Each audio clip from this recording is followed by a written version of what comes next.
বাংলাদেশ জামায়াতে ইসলামের সমাবেশ উপলক্ষে শনিবার বিশেষ ট্রেন পরিচালনার যে অনুমতি দেওয়া হয়েছে তাতে স্বাভাবিক নিয়মের কোনো ব্যত্যয় ঘটেনি বলে জানিয়েছে বাংলাদেশ রেলওয়ে।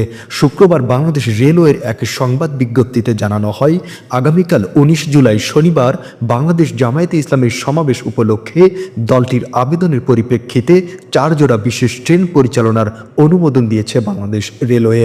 বিষয়টি কেন্দ্র করে বিভিন্ন সামাজিক যোগাযোগ মাধ্যমে বিভ্রান্তিমূলক প্রচারণা লক্ষ্য করা যাচ্ছে।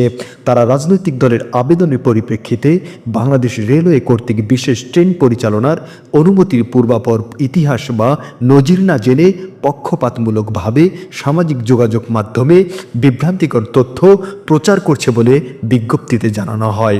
এ ব্যাপারে বাংলাদেশ রেলওয়ের বক্তব্য হচ্ছে, এতে ট্রেন পরিচালনার স্বাভাবিক নিয়মে কোনো ব্যত্যয় ঘটেনি। অতীতে বাংলাদেশ রেলওয়ের বিভিন্ন রাজনৈতিক দলের বড় কর্মসূচি উপলক্ষে তাদের আবেদনের পরিপ্রেক্ষিতে বিশেষ ট্রেন পরিচালনার নজির রয়েছে। রাজনৈতিক দলের জনসমাবেশ বা অনুরূপ কর্মসূচির কারণে তাদের আবেদনের পরিপ্রেক্ষিতে নির্দিষ্ট ভাড়া আদায় সাপেক্ষে বিশেষ ট্রেন পরিচালনার অনুমতি প্রদান বাংলাদেশ রেলওয়ের একটি নৈমিত্তিক কাজ।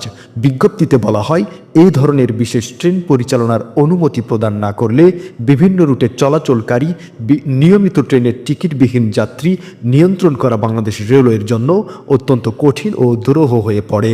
সেক্ষেত্রে রাজনৈতিক দলের নেতাকর্মীগণ কাঙ্ক্ষিত গন্তব্যে যাওয়ার জন্য টিকিট করার পর্যাপ্ত সময় ও সুযোগ পান না বিধায় বিনা টিকিটে ভ্রমণের প্রবণতা বেড়ে যায়।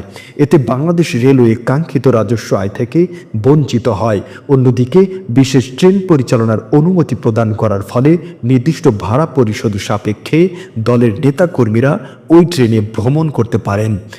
এতে বাংলাদেশ রেলওয়ে যেমন কাঙ্ক্ষিত রাজস্ব আয় করতে সক্ষম হবে, অন্যান্য ট্রেনে সাধারণ যাত্রীরাও তেমনি বাড়তি ভোগান্তি থেকে পরিত্রাণ পাবে। ৪ জোড়া বিশেষ ট্রেন সাপ্তাহিক অফ ডে থাকার নির্ধারিত রেক দ্বারা পরিচালনা করা হবে। মূলত এটি বাংলাদেশ রেলওয়ের একটি বাণিজ্যিক সিদ্ধান্ত, এর সাথে দলীয় রাজনীতির কোনো সম্পর্ক নেই। সমাবেশ উপলক্ষে বাংলাদেশ জামায়াতে ইসলামী প্রায় ৩২ লক্ষ নগদ টাকায় বিশেষ ট্রেনের ভাড়া অগ্রিম পরিশোধ করেছে, যাতে করে রেলের আয় বৃদ্ধি পায়।